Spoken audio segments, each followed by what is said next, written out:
3 months before our wedding, my fiancé Ryan posted on Instagram photos of his marriage certificate with my adopted sister Chloe, along with pictures of her pregnant belly. The caption read, "Legally welcoming our little bundle of joy." Chloe commented with a shy emoji. My mom liked the post, commenting, "Once the baby is born, I'll take care of it so you two can enjoy your time together." I couldn't help but reply with a question mark. The next moment, Ryan's harsh rebuke came at me like a slap in the face. "She's only borrowing my name for a year of marriage. Once the baby is born, I'll be back with you. Don't be so petty." My mom also said we should only get our marriage license after you give birth to a son. It works out perfectly. We can have the wedding first and get the license later. I gave a faint in response, then deleted all Instagram posts related to Ryan before posting a new one. "Need a new groom. Who wants to marry me?" Ryan was the first to reply. "Aria Young, are you out of your mind? I'm just marrying her on paper. Why are you making such a big deal out of it? You don't seriously think posting on Instagram will make me jealous, do you? That's laughable. I'm warning you, stop causing trouble over nothing, and don't you dare give Chloe a hard time." Chloe quickly followed up on Ryan's comment. "Sis, Ryan is just trying to help our baby be born legally. I won't steal him away from you.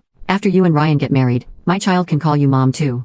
My mom scolded me for being ungrateful. "You get to have a child without going through the pain of childbirth. Chloe is doing you such a huge favor. Shouldn't you be thanking her?" Several comments followed from Ryan's buddies, all chiming in. "You and Chloe are sisters, so it doesn't matter which of you Ryan marries. You're all family anyway. How about Chloe gets him Monday, Wednesday, Friday, and you get Tuesday, Thursday, Saturday?" Everyone was joking and laughing at my expense. I stared at the screen in shock, tears welling up and spilling over onto my phone. They were clearly in the wrong, yet they had the audacity to turn around and blame me. How ridiculous. These people weren't worth my tears. I wiped my eyes forcefully and scrolled through the mess of comments. One stood out from the rest. It was from Sean White. "Can I be your new groom? Sean and I grew up together. After college graduation, I stayed in the city while he chose to study abroad. We'd avoided each other since I started dating Ryan in college. It had been years since we last spoke." As I pondered this, Sean called me directly. "Aria, I've liked you for a long time. You know I've always hated your adopted sister, so I would never have anything to do with her. I don't have a bunch of shady friends either. These past few years, I've been focused on my career and haven't dated anyone." As he spoke, I suddenly received a contract. When I opened it, I saw it was the transfer of rights to all his assets and shares. While I was still in shock, Sean nervously said, "Aria, this is all the sincerity I have to offer. Will you give me a chance?" My nose stung with emotion. Suddenly, I remembered when we were kids. Our teacher rewarded us with 2 candies that Sean loved. He was clearly craving them, but he didn't eat a single one. He saved both for me. He had always given me his utmost sincerity. I choked up a bit as I said, "I will." Love had always seemed so elusive. I tried to grasp it, only to end up hurt and scarred. I had thought being alone would be fine, but my grandmother's dying wish was to see me married, to know someone would take care of me after she was gone. Ryan wasn't worthy, but if the groom was Sean, I think Grandma would be truly at ease. Sean's voice was full of joy. "Then I'll wrap things up at work and come back to marry you within 2 weeks. Aria, you'll wait for me and won't change your mind, right?" His tone held a hint of pitiful pleading. It reminded me of when we were kids, and I promised to be his bride when we grew up. I made a sound of agreement. Suddenly I felt the urge to cry. "Sean, let's pinky swear on it." After hanging up, my mom pushed open my bedroom door. "Where's that sapphire necklace your father left you before he died?" I remained silent, not answering. Mom frowned in displeasure. "What's with that attitude? Your sister just thought it was pretty and wanted to borrow it for a few days. Hurry up and get it out. Don't be so stingy." Chloe hung on Mom's arm, saying dejectedly, "It's okay, Mom. Sis has never seen me as real family. If she doesn't want to lend it, I won't force her. She wouldn't dare refuse. That necklace belonged to my husband, your father. I'm making the decision to give it to you today." Mom hugged Chloe and glared sternly at me. "If you don't hand it over, don't blame me for having people search your room." I stared at her blankly, my smile more painful than crying. The once gentle and loving mother in my memories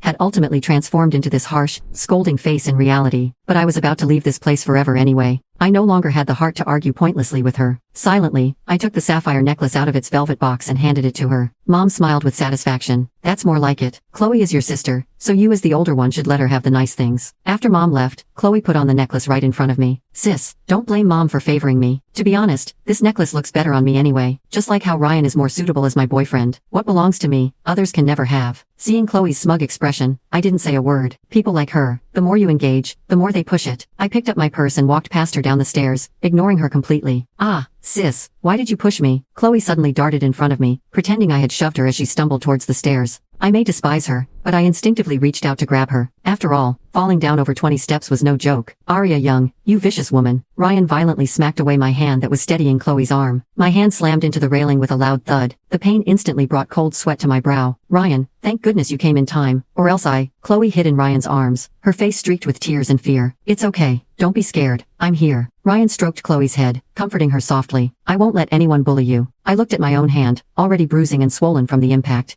Then I looked at Chloe, who had only gotten a little scare but was being held tight and fussed over by Ryan. Suddenly it all felt so ironic. The boy who once showered me with love and promised to treat me well forever, The man who was supposed to marry me in just 3 months, how could he have changed his heart so suddenly? After soothing Chloe, Ryan glared at me darkly. I know you've been unhappy about me marrying her and having a baby behind your back. You can take it out on me if you want, since I didn't tell you beforehand. But you can't hurt Chloe. Her health is fragile. She's pitiful enough as it is. All she wanted was a chance to be a mother. What's wrong with that? Why should she bear the brunt of your anger? He pointed at me angrily. You have to apologize to Chloe today. I struggled to control my trembling body. Through gritted teeth I asked, then what did I do wrong? What exactly did I do wrong? Ryan stared at my reddened eyes, taken aback for a moment. Never mind, Ryan. Even though I almost fell to my death, I don't blame sis, and I don't need her to apologize. You two are still getting married in the future. I don't want you to fight because of me. Chloe cried pitifully. Ryan sighed, looking at her with tender affection. Chloe, sometimes your kindness breaks my heart. He turned to me with cold eyes. At the end of the day, you're just jealous of Chloe. You can't stand to see her doing better than you. I'll let it slide this time since Chloe spoke up for you. But if you dare hurt her again, I won't go easy on you. He picked Chloe up in his arms. Before leaving, he looked at me with disappointment and said, you don't measure up to your sister at all. Only I remained in the silent living room. I stared blankly at the withered leaves drifting outside the window. Finally unable to hold back, I crouched down and sobbed into my hands. One last time. This was the last time I would cry over Ryan. That afternoon, Ryan posted on Instagram. It was a 9-photo collage. The photos showed different corners of a house. The caption read,